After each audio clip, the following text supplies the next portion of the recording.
I got songs with Joey Badass. There's one thing people don't know about me. I got songs with Joey Badass. You're probably wondering how, when, where. Before Joey Badass was Joey Badass and who he is now, shout out to him, man. He's a legend at this point. But before he was the legend he is now, he was a YouTube rapper named Jov. And this is back in like 2010, late '09, 2010 is when we linked up. It was always some internet shit. We never actually met in person, but we used to just like send each other songs and shit. He'd hop on a song, I'd hop on a song. It was no like deep industry shit. Nobody was in the industry yet. Nobody's famous. Nothing. I found him on YouTube and I hit him up one day. We was both in New York. Uh, and we just emailed each other songs and shit. And I still have those songs that we did on YouTube. I ended up taking them down once he ended up like making it, just because one, he was putting out different kind of like quality music at that time. I just figured he didn't want it out. And two, it was an ego thing for real too. Not jealousy or anything, but it was an ego thing like, yo, I don't want to get known because he got known for what he's doing. I don't want to be that, oh, this is a guy that got a feature with Joey Badass. Like, I don't know. It was an ego thing. This is 17-year-old me thinking. He was also one of the first people I watched blow up. So this is how it started, like the blow up. Like after we did our songs in like 2010, our last song was in 2011. 2011 was when he started blowing up, like mid 2011. It was like the summer. From what I realized, from my point of view, it was the summer to the winter. So I woke up one day. It's my senior year of high school. MTV still playing music videos, and there's still a thing. So I wake up, in the morning, MTV jams and shit. They playing different videos. And at the time, if you get your video on MTV or BT, you're out of here. You're out of here. You feel what I'm saying? You're out of here. I end up waking up. I see this nigga's video on MTV. I'm like, what the fuck?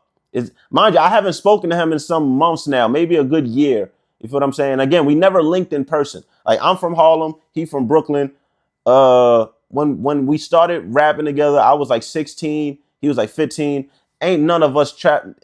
If you from New York, a Brooklyn nigga, especially at that age, is not traveling to Harlem, and vice versa. That was the only reason why we never linked. You feel what I'm saying? We was supposed to link one day too. I just was not trying to go to Brooklyn. So I ended up seeing this video on MTV, and I was like, yo, is that the same nigga I did songs with? So he still has his old Facebook at the time. I go on Facebook. I hold the Facebook picture up to the TV just to see if it's the same person. It's clearly the same person. So I'm like, nah, what the fuck? So now I'm on his Facebook right quick, because again, I haven't kept up with him in some months. It starts to go from like regular pictures to professional pictures. And this is like 2011. So if you got professional pictures in 2011, nigga, you're out of here. You're doing something different. You feel what I'm saying? I'm just starting to see like everything rise up and shit. So Tom moves on. We end up losing contact. You know what I mean? He goes on with his life. I go on with mine. Throughout the years, I ended up running into a lot of Pro Era members at the time. So it was just kind of like ironic and shit. I've never met Joey to this day, but I've met almost everyone else in Pro Era.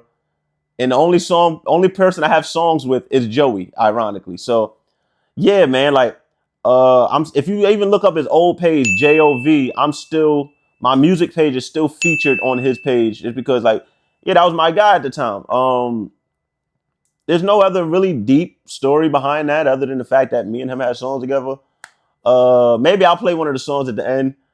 I ain't gonna lie, the songs are pretty bad. They're pretty bad. Both of us. You understand, we were teenagers. I had started music not too long ago. I'm not sure when he started, but he was better than me. But I wasn't the best just yet. You know what I'm saying? I think maybe towards our last song, we did a last call freestyle on the Kanye beat. I think that was probably the best one we had. There was also other times. I remember when he was like blowing up still, a DJ. I still had the songs out, but it was right before I took it off like YouTube and shit. Like, I still have the songs. They're still private and stuff. They're just on my old YouTube. I ended up getting tagged in some Twitter mention, and it was a compilation of all of Joey's old old work that before he was famous, and they put like in, I think one or two of our songs made it on that compilation, and I was like, I was happy, but again, here's the ego thing. You feel what I'm saying? I was like, damn, I just don't want to be known as a guy who just, it was an ego thing. You feel what I'm saying? And I definitely could say there was some envy behind it. Now, here's my difference on envy and jealousy. To me, jealousy is I want what you have, but I don't want you to have it. You feel what I'm saying? To me, envy is I don't necessarily want what you have. I want the success, but I still want you to have it. You deserve it all. You don't owe me anything. You feel what I'm saying? But I definitely want that. You feel what I'm saying? Like that's what I want. At that time, I guess I could say at that time as a teenager, it definitely was some jealousy mixed with envy, also mixed with a little bit of entitlement. But I don't really know anything about those three things yet at that age. But as I grew up, I started just realizing he don't owe me nothing. Because I used to feel like, yo, we was cool, but we was only online friends. You didn't owe me any, like, we was cool. I started to feel like, yo, we were cool. Why did you leave me behind? This, that, and third. But that's the mind of a 17-year-old. You know what I'm saying? That was entitlement. It didn't hit me like until maybe 19, 20. Yo, he don't owe you anything. He don't owe you a damn thing. You feel what I'm saying? Like, you're your own person. You got to go do what you got to go do. But yeah, at that time I was a little salty. I wasn't talking bad on him or nothing, but like, the feelings were just a little salty. Like if I had seen him, I wouldn't have been like, yo, fuck you, nigga. This, that, nah. I was a little salty at the time, but you know what I learned? If you feeling that, it's also because I didn't have nothing going for myself. So once like I started to realize that at 18 and 19, because now I had other friends that did music. We grinding, we trying to get on. You feel what I'm saying? I done shot my first music video for real.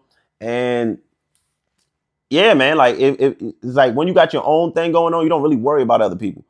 So yeah, that's pretty much the story. Me and Joey got old songs together. I'll put it at the end of this, just so you can see it.